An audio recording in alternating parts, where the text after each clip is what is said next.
नमस्कार साथियों। एक बार फिर से स्वागत है आपका गोलगुरु एकेडमी के इस डिजिटल प्लेटफॉर्म पे। देखिए, हम पढ़ रहे थे शैक्षिक परिदृश्य, जो विशेषकर थर्ड ग्रेड शिक्षक भर्ती और स्कूल व्याख्याता के लिए अति महत्वपूर्ण है। चाहे आप थर्ड ग्रेड के लेवल 1 और लेवल 2 दोनों के लिए देखेंगे तो अति महत्वपूर्ण है। लगभग 15 से 20 नंबर का ये पोर्शन रहने वाला है। एक एक करके जो है सारा का सारा शैक्षिक परिदृश्य यहाँ पर कंप्लीट करवाएंगे। साथ ही साथ जो स्कूल लेक्चरर की भर्ती है, उन लोगों के लिए भी, उन अभ्यर्थियों के लिए भी ये अति महत्वपूर्ण है। तो इससे पहले जो है अपनी क्लासें आप जाके देखना चाहो तो प्लेलिस्ट में आपको मिल जाएगी। आज हम पढ़ेंगे राजस्थान राज्य पाठ्य पुस्तक मंडल जो है जयपुर, इसके बारे में अध्ययन करेंगे। छोटी सी क्लास रहने वाली है। इस प्रकार से छोटी छोटी क्लासों के माध्यम से पूरा का पूरा सिलेबस अपन कवर करेंगे। तो देखिए भाई, सबसे पहले इसकी फुल फॉर्म पूछी जाती है। तो फुल फॉर्म, RSTB की फुल फॉर्म याद रखना, Rajasthan state text book board. मतलब ये पूछा जाता है कि राजस्थान राज्य पाठ्यपुस्तक मंडल की जो है फुल फॉर्म क्या है, मतलब RSTB की फुल फॉर्म क्या है। तो ये याद रखना भाई सबसे पहले। यदि नए हैं तो चैनल से जुड़ जाना। टेलीग्राम चैनल जहाँ से क्लास का शेड्यूल प्राप्त यहाँ से कर सकते हैं आप, तो इसको ज्वाइन कर लेना। टेस्ट सीरीज के लिए प्ले स्टोर से जाके ये अपना गोलगुरु एकेडमी नामक जो ऐप है उसको डाउनलोड कर लेना। देखिए, सबसे पहले पाठ्यपुस्तक मंडल की स्थापना और विकास की बात करें तो देखो 1967 में, कब की बात है, 1967 में हरित क्रांति का जब उदय होता है उसी समय की बात है। 66-67 है ना। तो श्री श्यामलाल समिति, कौन सी समिति, श्री श्यामलाल समिति की द्वारा स्वायत्ता की अनुशंसा की गई। तो सबसे पहले आपको पूछे कि पाठ्य पुस्तक मंडल के लिए कौन सी समिति की अनुशंसा पर ये जो है इसकी स्थापना की बात की गई, तो श्री श्यामलाल। ठीक है भाई।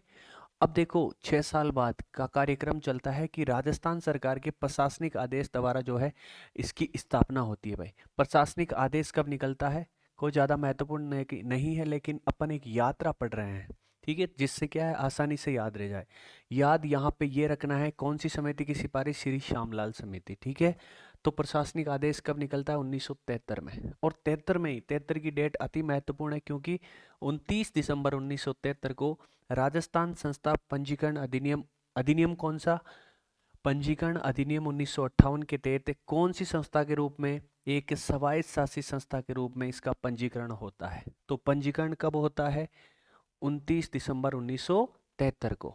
अब देखो, ये विविध जो है विधिवत औपचारिक अस्तित्व में कब आती है भाई। औपचारिक अस्तित्व की बात करें तो ये 1 जनवरी 1974 को जो है ये औपचारिक अस्तित्व में आ जाती है। तो क्या डेट याद रखी, 1967, उसमें प्लस किए 6, 73, और ये 29 दिसंबर 1973 की बात है, और ये जस्ट 2 दिन बाद की बात है, 1 जनवरी 1974 की।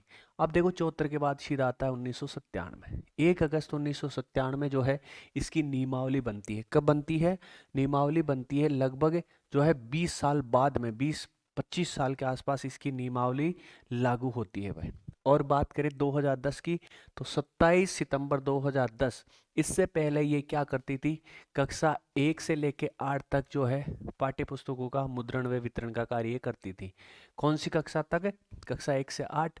27 सितंबर 2010, 2010 से कक्षा 9 से 12 तक का कार्य भी इसको दे दिया गया। राजस्थान राज्य पाठ्य पुस्तक मंडल जो जयपुर है, इसको कार्य सौंप दिया गया था कक्षा 9 से लेके 12 तक का भी। तो ये सारी की सारी यात्रा जो है आपको एक ही बार में याद हो गई होगी। बहुत ही अच्छे फॉर्मेट में आप लोगों के लिए प्रस्तुत किया गया है। अब देखिए, संगठनात्मक संरचना की बात करें, देखो लास्ट में तुलनात्मक अध्ययन करेंगे बहुत सारी संस्थाओं का, जिससे आपको कोई कंफ्यूज नहीं होगा। हालांकि 10-10 मिनट की क्लास है तो वैसे भी कोई कंफ्यूज वाली बात नहीं है, आप आराम से चलते फिरते इनको ले सकते हैं, है ना।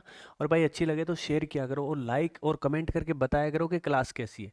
तो प्रशासनिक व्यवस्था की बात करें तो RSTB का जो अध्यक्ष होता है वो कौन है, शिक्षा मंत्री।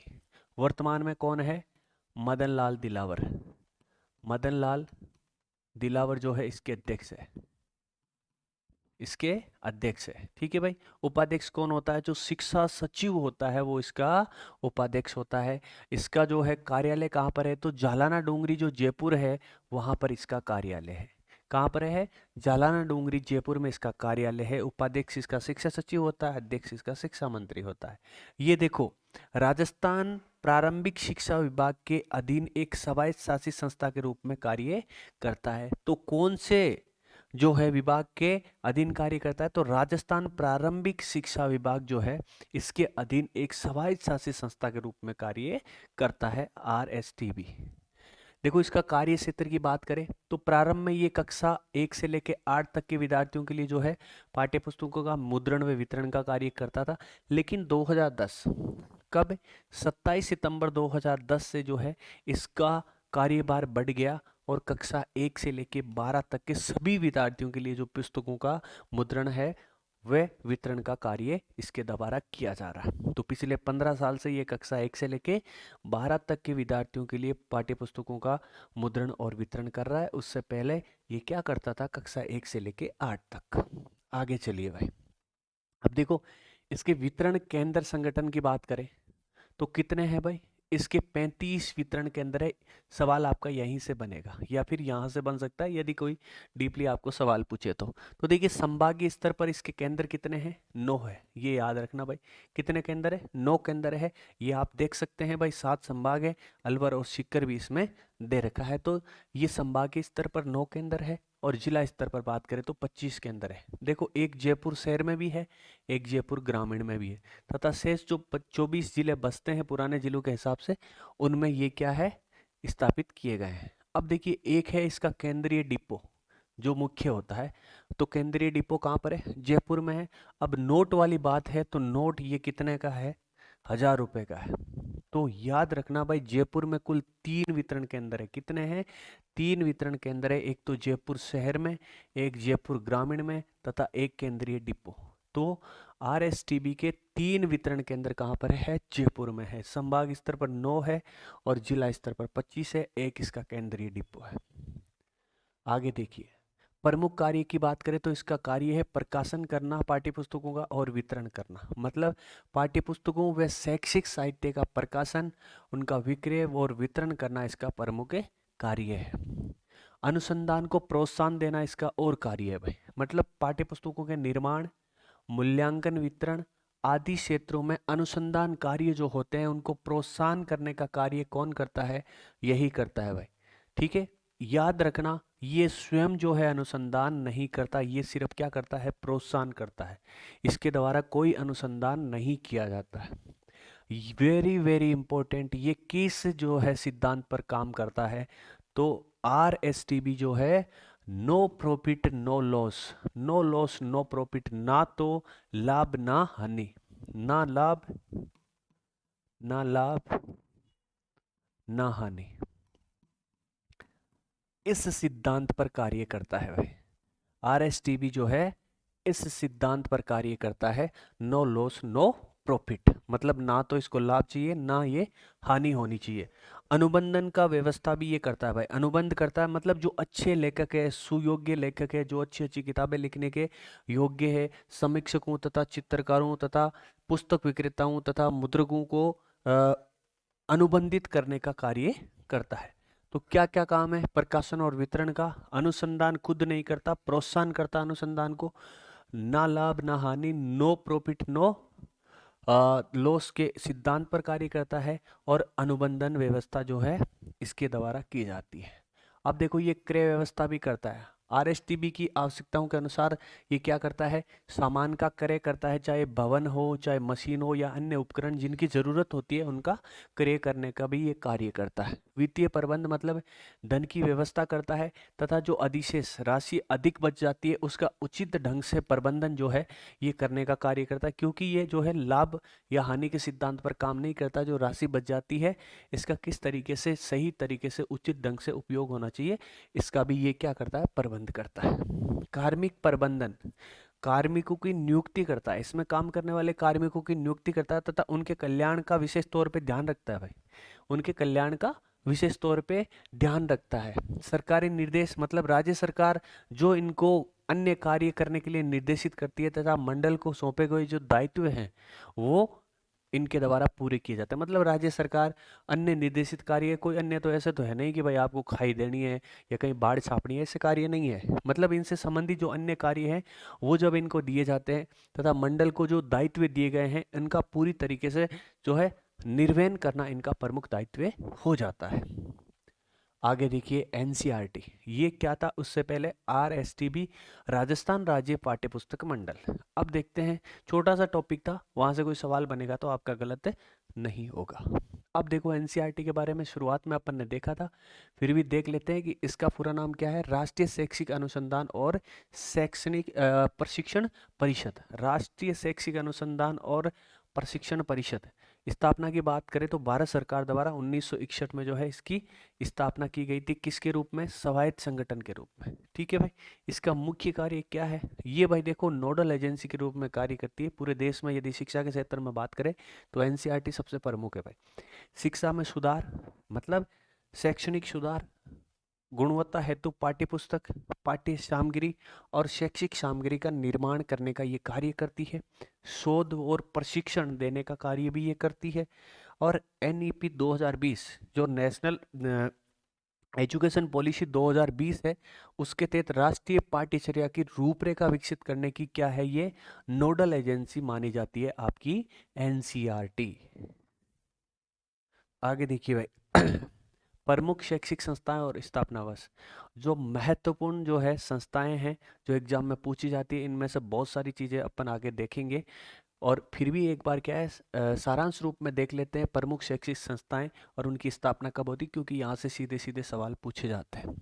तो राजस्थान विश्वविद्यालय की स्थापना देखिए स्वतंत्रता के समय होती है, स्वतंत्रता से पहले हो गई, मतलब 8 जनवरी 1947। अब देखो जब राजस्थान की स्थापना पूर्ण हो गई थी उससे अगले साल जो है राजस्थान माध्यमिक शिक्षा बोर्ड की स्थापना होती है 4 दिसंबर 1957 को। मतलब राजस्थान विश्वविद्यालय स्वतंत्रता के पहले बन जाता है और ये राजस्थान की स्थापना के बाद बनता है राजस्थान माध्यमिक शिक्षा बोर्ड। एनसीईआरटी की स्थापना तभी होती है जब गोवा भारत का अंग बनता है 1961 में। प्रथम सैनिक स्कूल कहाँ है भारत की यदि बात करें तो सतारा महाराष्ट्र में है। ठीक है भाई, इसकी स्थापना भी 23 जून 1961 में होती है। आप कमेंट बॉक्स में बताओगे राजस्थान का पहला सैनिक स्कूल कौन सा है। राजस्थान राज्य पाठ्य पुस्तक मंडल, अभी अपन ने देखा इसकी स्थापना 29 दिसंबर 1973 को कहाँ होती है? जयपुर में होती है भाई। अब देखिए एससीईआरटी, एससीईआरटी या एसआईईआरटी, इसकी स्थापना 11 नवंबर 1978 को कहाँ पर होती है? इसकी उदयपुर में होती है। इसका नाम जो है आरएससीईआरटी कब हो जाता है? 14 अगस्त 2018 को ये आरएससीईआरटी के नाम से जानी जाती है। तो इम्पोर्टेंट जो है डेट है, इनको याद रखना भाई। आगे देख शिक्षा नीतियां और प्रमुख कार्यक्रम। यदि आपको कोई पूछे कि प्रथम शिक्षा नीति कब आई तो 1968 में आई। कब आई? 1961 में आई। यदि द्वितीय की बात करें तो सेम टू सेम ही रखना है, 8 को पहले ले आना और 6 को बाद कर देता है। मतलब कब आई? 1986। कब आई? 1986। एक बीच में शिक्षा के क्षेत्र में आया था ऑपरेशन ब्लैक बोर्ड, ये कब आया था? द्वितीय जो शिक्षा नीति आई थी उसके बाद आया था 1987 में। कब आया? 1987 में। राष्ट्रीय पोषाहार कार्यक्रम की बात करें तो ये कब आया भाई? राष्ट्रीय पोषाहार कार्यक्रम ये आया था आपके 15 अगस्त, जो 1995 की 15 अगस्त थी उस समय ये लाया गया था। और शुरुआत कहाँ से हुई थी इसकी? तमिलनाडु से हुई थी। ज़्यादा कोई इंपॉर्टेंट नहीं है, इंपॉर्टेंट ये भी है, ये भी है, ये भी है, ये तीनों पूछे जाते हैं, वो इतना इंपॉर्टेंट नहीं है। राजस्थान मदरसा बोर्ड पूछ लेते हैं भाई, मदरसा 2003 कहाँ पर? जयपुर में। अब देखो राजस्थान स्टेट ओपन स्कूल, जो आरएसटीबी से पहले वाली जो क्लास है इसमें इसी के बारे में चर्चा की गई है। तो इसकी स्थापना होती है 21 मार्च 2005 को जयपुर में। बालिका शिक्षा फाउंडेशन को बहुत अच्छे से पढ़ेंगे। इसकी स्थापना 30 मार्च महिला दिवस के दिन, और कब की बात है? 1995। ये देखो 15 अगस्त के दिन, और ये जो है महिला दिवस, सॉरी राजस्थान दिवस। राजस्थान दिवस कब मनाया जाता है? 30 मार्च को। महिला दिवस कब मनाया जाता है? 8 मार्च को, है ना। तो ये तो महिला दिवस है भाई। राजस्थान दिवस कब मनाया जाता है? 30 मार्च को। तो बालिका शिक्षा फाउंडेशन की स्थापना कैसे याद रखोगे कि राजस्थान दिवस के समय 1995 को। अब देखो हालिया शैक्षिक अभियान और योजना की बात करें तो समग्र शिक्षा अभियान, इसकी शुरुआत कब होती है? 24 मई 2018 को। समग्र शिक्षा अभियान जो है इसकी शुरुआत कब होती है? 24 मई 2018 को होती है। एक समग्र शिक्षा अभियान 2.0 लाया गया था, 2.0 लाया गया था। इसकी स्थापना कब हुई? 3 साल बाद 4 अगस्त 2021 में हुई। 4 अगस्त 2021 में। इसके बाद है निष्ठा। निष्ठा कब आया भाई? निष्ठा की शुरुआत हुई थी 21 अगस्त 2019। 21 अगस्त 2019 निष्ठा मतलब national initiative for school heads and teacher holistic advancement. ठीक है, इसको बहुत अच्छे से आगे अपन पढ़ने वाले हैं। अब देखिए स्माइल कार्यक्रम, स्माइल मतलब आगे देखेंगे सारे के सारे स्माइल, स्माइल 2.0, स्माइल 3.0। तो अभी याद रखो, देखो दो, पहला और दूसरा कब आया 2020 में, तीसरा आता 21 में। ठीक है, ये अप्रैल में, नवंबर में, जून में, अप्रैल नवंबर और जून में। देखो ये आता 13 अप्रैल, ये आता 2 नवंबर, ये आता 21 जून। तीसरा कब आता है 21 जून 2021, दूसरा आता है 2 नवंबर 2020, पहला आता है 13 अप्रैल 2020। वापिस देख लीजिए, अप्रैल के महीने में पहला आता है और 2020 के नवंबर महीने में दूसरा आता है। कौन सी तारीख को, 2 को दूसरा नवंबर, 1 और 1 इस तरीके से लिखते हो ना आप इंग्लिश में। तो 2, 2 को फिर 1 इस तरीके से करोगे और 2020 की बात है। तो दूसरा 2 नवंबर 2020 और तीसरा है 21 जून, जब योग दिवस मनाते हैं। योग दिवस की शुरुआत भारत ही करने वाला है। 21 जून 2015 से योग दिवस, विश्व योग दिवस मनाया जाता है भाई। ठीक है, 21 जून 2021 स्माइल 3.0। देखो हवा मेल, हवा मेल क्या है भाई, कोरोना काल में एक ऐसा कार्यक्रम शुरू किया गया था जिसमें ई लर्निंग, ई लर्निंग मतलब अभ्यर्थी है उनके लिए डिजिटल जो है सहायक सामग्री उपलब्ध करवाने के उद्देश्य से 2 मई 2020, कब है 2 मई 2020 मतलब लॉकडाउन के समय ये कार्यक्रम चलाया गया था। शिक्षा वाणी, शिक्षा वाणी क्या है भाई, इसकी शुरुआत होती है देखो आपकी 11 मई।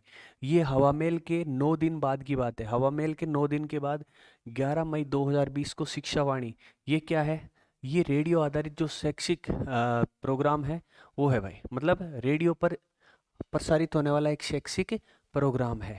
ये टीवी आधारित है भाई, ये टीवी आधारित एक शैक्षिक प्रोग्राम है शिक्षा दर्शन। ये कब आता है, मई के बाद में जब जून आता है तो जून वाला, मतलब रेडियो पहले आया टीवी बाद में आई। तो इस तरीके से याद रखना, शिक्षा वाणी 11 मई 2020, शिक्षा दर्शन है 1 जून 2020। मतलब मई के बाद आता है जून, तो रेडियो के बाद वाला कार्यक्रम टीवी वाला कार्यक्रम। ठीक है भाई, आगे देखिए। अब देखो कैसे याद रखोगे, हवा महल, हवा महल तो बहुत पहले बन गया था ना, है ना। उसके बाद रेडियो, उसके बाद टीवी, इस तरीके से याद रखना तीनों। हवा महल की जो है स्थापना किसके द्वारा, सवाई प्रताप सिंह के द्वारा की गई थी। कब की गई थी, कौन से 99 बताओ देखे। उस्ता लालचंद उस्ता, जिसका क्या था, कारीगर था। मिशन ज्ञान ऐप, मिशन ज्ञान ऐप जो है इसकी शुरुआत कब होती है, अप्रैल 2021 में। कब होती है, अप्रैल 2021 में मिशन ज्ञान ऐप की शुरुआत। निपुण भारत जो है, इनको एक एक करके बहुत अच्छे से देखने वाले हैं अपन। निपुण भारत 5 जुलाई 2021, 5 जुलाई 2021 पहले मिशन ज्ञान ऐप, उसके बाद निपुण भारत।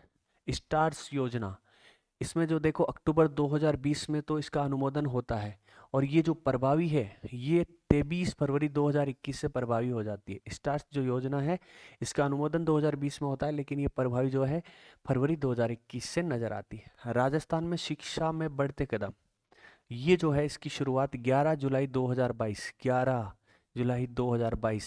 बढ़ते कदम, शिक्षा में बढ़ते कदम, पहले 1 और 2 कदम थे, फिर दोनों 2-2 हो गए। इस तरीके से याद रखना भाई, 11 जुलाई 2022। ठीक है भाई, 11 जुलाई को कौन सा दिवस मनाते हैं, कमेंट बॉक्स में जरूर बताना। मुख्यमंत्री शिक्षित राजस्थान अभियान, इसकी शुरुआत इम्पोर्टेंट है, हाल फिलहाल में ही की गई है। मतलब ये जो अभी मार्च गया है, इसी मार्च से शुरुआत हुई है। 29 मार्च और 30 मार्च राजस्थान दिवस, मतलब 2025 का जो राजस्थान दिवस था उससे पहले वाले दिन मुख्यमंत्री शिक्षित राजस्थान अभियान, कौन सा, मुख्यमंत्री शिक्षित राजस्थान अभियान इम्पोर्टेंट है भाई। ठीक है, आगे देखते हैं। आगे यूट्यूब चैनल अच्छी पढ़ाई के लिए कौन सा ज्वाइन करना है, गोल गुरु अकेडमी।